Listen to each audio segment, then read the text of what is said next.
Sudah. Assalamualaikum warahmatullahi wabarakatuh. Julian, selamat siang. Siang, Bu Septi.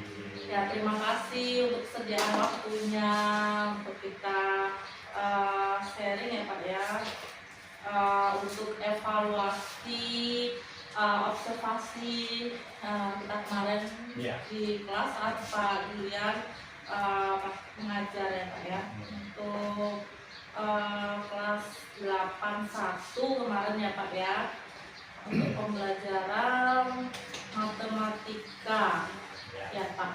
Yang boleh Pak diceritakan kemarin tujuannya sambil ini kembali ya Pak ya, Tujuan pembelajaran Bapak kemarin.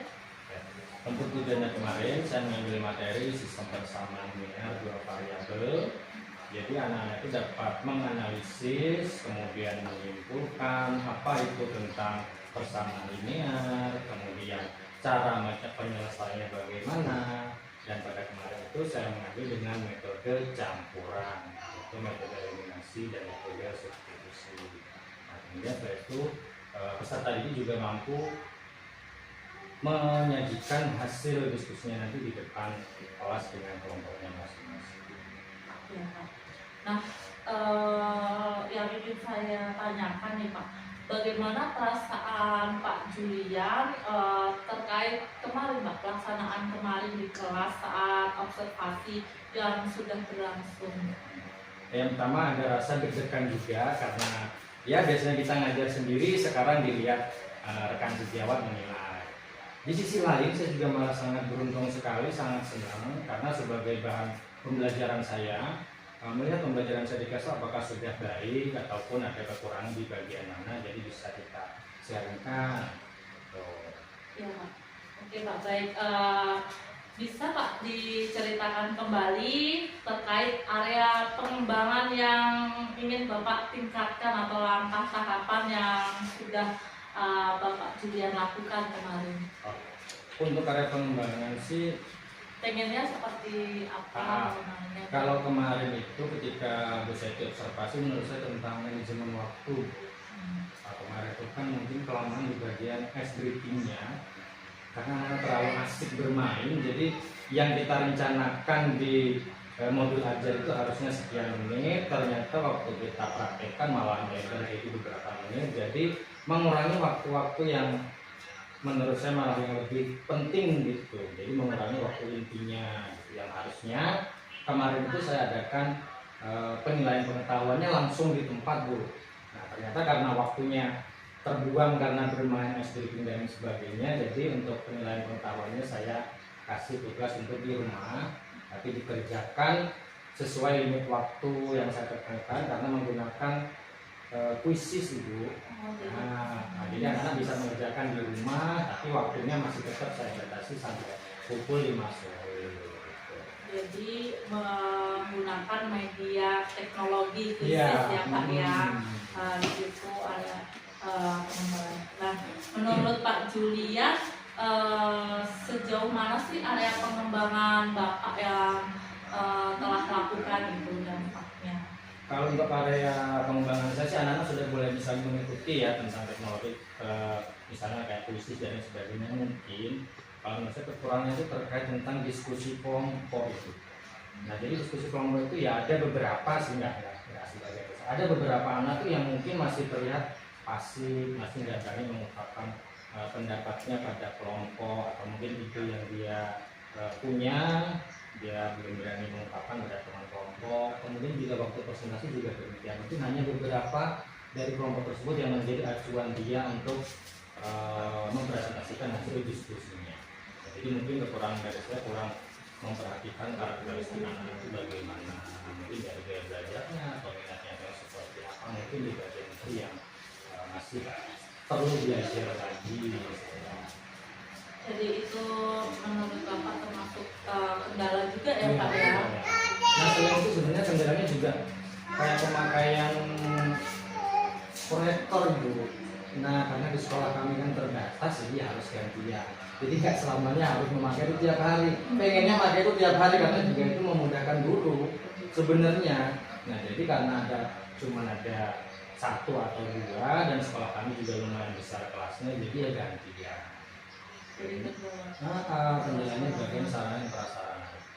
Kalau untuk pembelajarannya tidak ada yang berarti ya Pak ya? Pembelajarannya maksudnya berarti gimana? Kendala dalam pelaksanaan pembelajarannya selain prasarana dan prasarana. Oh, untuk kendala sebenarnya karena ya memang kemarin pas prakteknya di kelas 81 yang biasanya notabene itu kan memang kelas unggulan, jadi memang anak-anaknya juga lebih enak, lebih terbiasa gitu dididik sebagai kelompok. Kelas-kelas akhir kan mungkin belum terbiasa untuk berkolaborasi bareng-bareng, kerja kelompok, diskusi atau mau presentasi. Kalau di kelas akhir biasanya cuma satu kelas tuh ya 2 lah. Nah gitu. Tapi kalau kelas yang unggul biasanya juga hadir menyeluruh. Mungkin beberapa anak yang mungkin sebenarnya bukan nggak bisa, mereka cuma malu, belum terbiasa ngomong mengungkapkan pendapatnya pada teman di kelas, atau mungkin itu bukan bukan bestinya lah, mungkin seperti itu. Jadi dia nggak terlalu leluasa. Ya, jadi menurut Pak Julian itu salah satu menyebabkan anak tersebut pasif ya Pak ya, tidak bisa berpendapat. Iya, sebenarnya bukan dia nggak bisa, mungkin ya karena mungkin malu atau mungkin belum terbiasa sebelumnya. Iya, harusnya yang tidak bisa yang mampu mengajak teman-teman yang belum bisa mengungkapkan pendapatnya di kelas yang mungkin diakui, mungkin bisa. Ya, oke, ini pertanyaan terakhir ya Pak ya yang ingin saya ketahui setelah melakukan praktik pembelajaran saat kita observasi di kelas itu, rencana kedepannya apa Pak yang akan Bapak lakukan untuk mengatasi masalah pembelajaran itu? Oke, jadi rencana setelah observasi itu saya harus belajar tentang itu tadi. Saya harus belajar lebih detail tentang karakteristik siswa, gaya belajarnya mungkin kayak mana, mungkin anak ini gaya belajarnya perlu dengan sebuah tontonan atau mungkin hanya perlu dengan kita ceramah aja, ada yang sudah menangkap.